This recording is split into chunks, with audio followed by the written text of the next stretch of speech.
Okay, ready, set, go. Alright, what's up everybody? How you doing? Nshadow here with the latest tier list for Duel. Make sure you're recognizing that it's for Duel, because some people are angry in the comments and they're like, what the fuck is this list? How do you think AMC is good, you idiot? So, Duel.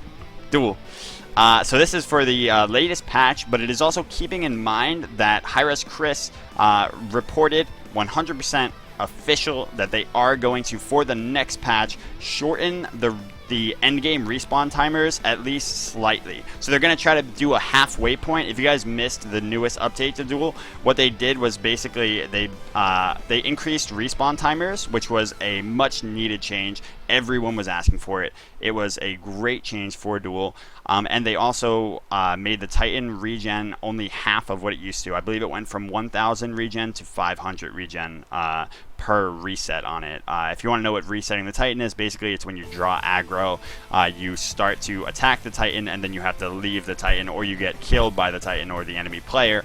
That resets the aggro on the Titan and regens its health by that set amount. So that 500 health, like I said, I believe is the amount now. Either way, it has been halved, and that leads to more early game aggression, as well as you know, a better way to just poke out the Titan instead of having to all in it for a lot of gods.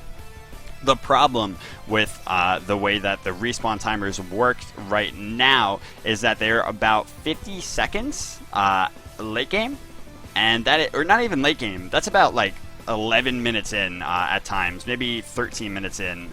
You can see timers like that for people that are up a lot. So a lot of people had reported, myself included, that they had been up 6-0, you know, 5-0, 6-1, things like that, and they would die while sieging out the Titan with lower tier gods, not the bottom tier gods, but even mid tier gods. I even had, I believe it was Darzer, talk about how he was Vulcan against another Vulcan up, I think it was like 4-0, took out, or I'm sorry, I think he was actually up by a small amount of kills, but was up with his tower and his Phoenix still intact, and was sieging out the enemy Titan, died while sieging it, with that humongous lead. While it wasn't a huge lead in kills, was a humongous lead objective-wise and gold-wise experience, and died while sieging it. The guy was able to take his tower and Phoenix out and end the game. So it's kind of ridiculous, the amount of you know, the amount of those respawn timers right now. So before I went into the tier list, I wanted to get that out of the way, that they are trying to make a, you know, a halfway point there, and actually reach a healthy respawn timer, so that you can effectively take on that Titan or that Phoenix and, you know, sack yourself for it with those like mid-tier gods that need to do that, without the threat of the enemy just coming back and winning the game off of it, because that should never be the goal. Thank you so much for the donation, Window Lizard. What the hell is I really with that appreciate it. tier Ymir? He's the best god. No, you please. Niblet. Please. Kappa, kappa, Thank you so much kappa. for the $2. I really appreciate it. Okay, so moving on. As you can see, the tier list has not changed in its core structure that much. We have Ho Yi still sitting at SS, you know, proper there. He is by far the best dual god. Basically, that's due to his boxing potential being higher than anyone else's, as well as his burst being so significant and so confirmable. If you look onward, you see that Scotty, AMC still in the same place. They have, you know, not really changed in terms of anything. Both of them have tremendous early game pressure. The changes that have been made to this tier list are both adjustments based on results that I've been seeing, as well as feedback from, you know, top players, and my own realizations about mistakes I had made in the past. So one big change you'll see here is that Kronos rose all the way from, I believe, below this point, below Kali here, up to nearly the top of S+, only behind the Scotty AMC Freya point, because I truly do believe that he beats these hunters, Apollo, Anhur, and Uller. A strong Kronos will beat those, you know, a strong top ADC player, other than AMC and Scotty and Ho Yi, in my opinion. So you got to really look at it the way that, you know, Kronos is an unstoppable force in Duel, and I've always believed that he beat those ADCs. But I was at first too influenced by people that were shouting, you know, shouting no. and I just kind of let it go. But as as time went on, and I still realized the potency of Kronos, especially without the pot. The fact that other ADCs are not able to just completely snowball over him in that first like level 3 engagement. He is so strong, even pre-level 5. The god is just unstoppable in many cases, and I do believe that he's better. Of course, this is subjective; it's my opinion, but that's where I see him being. I think that he beats all these gods below him, but that he is beaten by only these 4 gods above him. So very, very different place for Kronos, and a lot of the reason why you see most people ban him out over these hunters. That's kind of like a natural thing that a lot of people accept, is that Kronos is more of a threat than these hunters. So moving on, you can see that Hebo has actually made his way up into S+, and a big reason for that is the changes to Duel. Now he has so much more early game aggression, and he's so much more rewarded for it. Even without a pot, his level 3 is insane. He's got crazy high burst damage, and he's just, he's Hebo, man. When you see him, right? A lot of people ban him out, despite him being, obviously worse than a lot of these gods. He is so strong that he can go toe to toe with a lot of these hunters and a lot of these other top gods as well. So he can even arguably be higher. It's just that right now he is rewarded for his kills so much more than before. The top ADCs were able to go double defense against him in the late game and pretty much win despite his small lead that he was able to gain over them. Now he can amass a much larger lead and keep those guys from getting to late game. This is, of course, like I said, in mind with the next patch. With the next patch, the respawn timers at the late game won't be as significant as they are right now. So I'm, in part, keeping that in mind while also, making the tier list mostly reflective of the most recent change. So Nemesis suffers from it, but doesn't get demolished by it by any means. Whereas Susanoo sees a change here because he was really overestimated in the beginning of Duel, or at the beginning of his debut in Duel. A very, very strong god overall, but not one that you should be seeing in S+. He's kind of like a pub stompy god, a lot like a Bakasura was, or Loki was, and not, he's one that a lot of people ban out just out of preference. But in all honesty, all of these gods above him do beat him. He's insane early, but he does fall off, and his mid-game isn't as strong as a lot of these gods above him. He's still a crazy, insane threat and one of the best duel gods in the game, but I believe that the top of S here better reflects his position overall. So that's why you see him there. If this change wasn't so impactful on the early to mid-game gods, Susanoo could have gone even lower, actually, in this S tier, but it has helped him out quite a bit. So just know that he could have been even lower, but this change definitely helps him out. So moving forward, you still see a lot of the ADCs in the top tiers. Without Throwing Dagger, they are still just as potent, and they are just as strong without pot as well, because they have very accessible clear. The only ones that really suffered from this more than anyone, Artemis, took a huge dip because her clear is abysmal right now, and her boxing potential is just neutered by the fact that she can't keep up with people's experience and gold leads. She also has nearly or next to no buff control just because of the her natural kit and ability to get shit on. Yeah. Diesel is spamming chat right now to move Soul above Jingwei, and I do agree actually that Soul should be higher than these guys. Fine, Diesel, you son of a bitch. God damn it. See, I'm always open to criticism and immediate changes here, but I don't know that I'd put her above them. I would definitely put her about here right now. I'm not sure if I'm ready to put her that high, but her early game aggression and her ability to just siege towers, Phoenixes right now, and the Titan with this respawn timer change has absolutely put her much higher. Like I said, some things definitely get overlooked. There are so many gods in this game right now, something that I wasn't able to adjust to immediately. So let's look into the rest of the changes. Mercury got completely shit on by the lack of throwing dagger and the lack of pot. Now, he used to be able to at least go pot plus boots 2 and get something going for him in the early game, try to propel his way into a decent mid game, but he's just completely shit on right now by these changes. It's really unfortunate, and I feel that his placement is fair here. Some guys that got a lot better. Osiris has risen through the ranks quite well.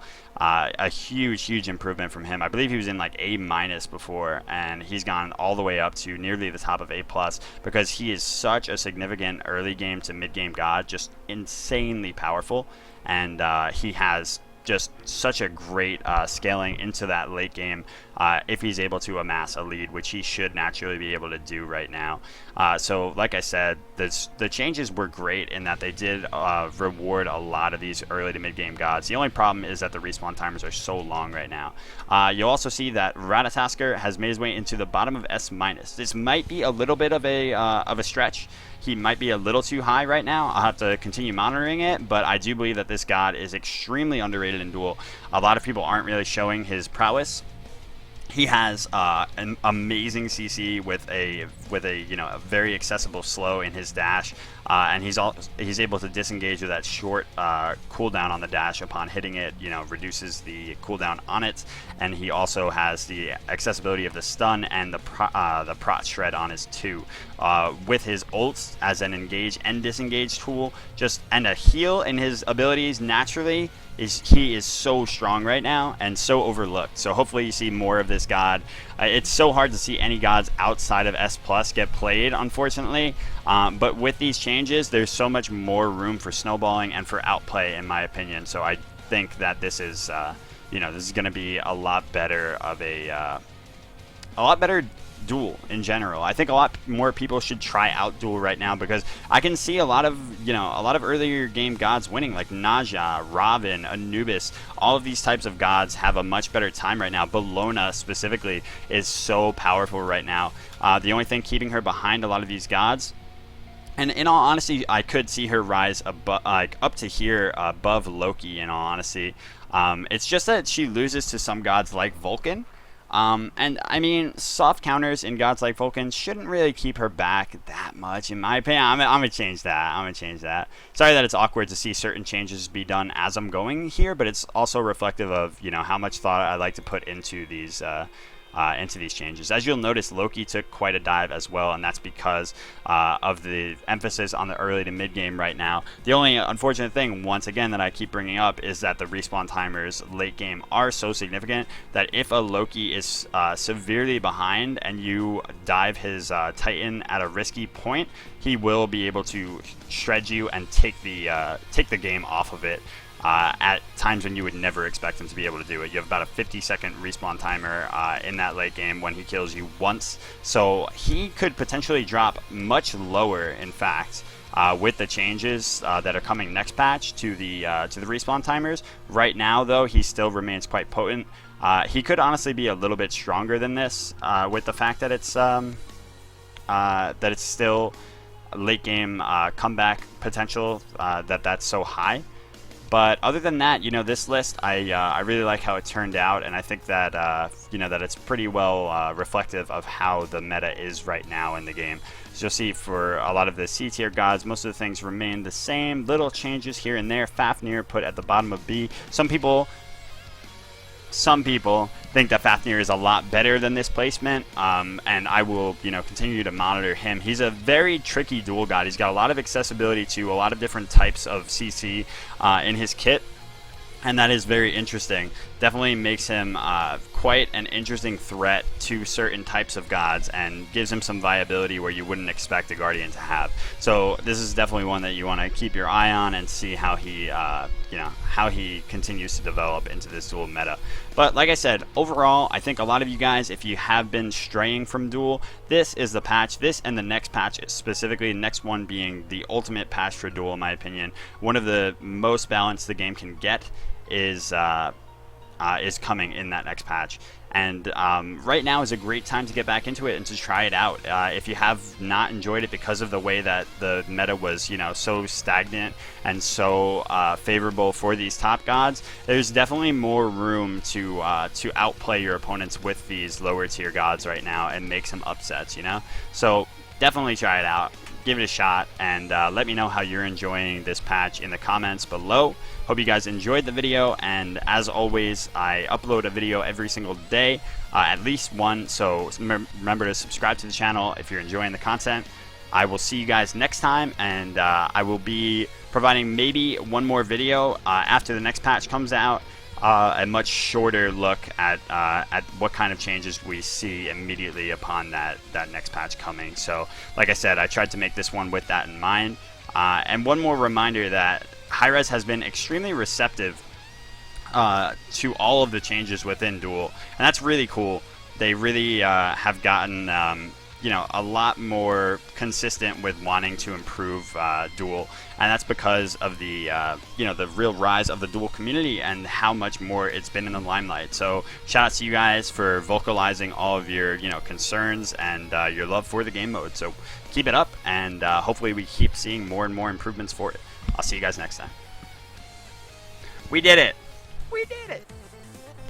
Ba-dum-bum. My bad. I forgot about Erlang Shen, and a lot of you were going to be rioting about that, and I'm so sorry. A lot of times I like to wait on a new god's performance before including them in a tier list, so, you know, sometimes there are riots justly because I take a while to add these new gods into the tier list, but this is one that I feel quite strongly about. I think that Erlang Shen is disgusting right now. He is just so potent. Some people have been able to show it through his early play here in Duel already, that he is just such a force to be reckoned with. I do think that he is top of S here, undoubtedly in my mind right now. I could be wrong, but I feel as though with the root and cripple on his 2, his insane lane pressure early, as well as his you know, his great scaling into auto attack, he is a extremely potent god and nearly a better Bologna in my opinion. So you could you know, feel free to disagree, and I might eventually disagree, but I definitely like his placement right now. He has the double proc on his Death's Toll with his doggy, and he has just so many tools to his advantage, especially with the taunt that sets up for his amazing ultimate that, you know, gives him increased fucking everything, and gives him a heal at the end of it. So it's quite insane to deal with. You'll see what I mean the more that you fight him in Duel, as long as the player has a good grasp of how he works. So check it out and enjoy Erlang Shen.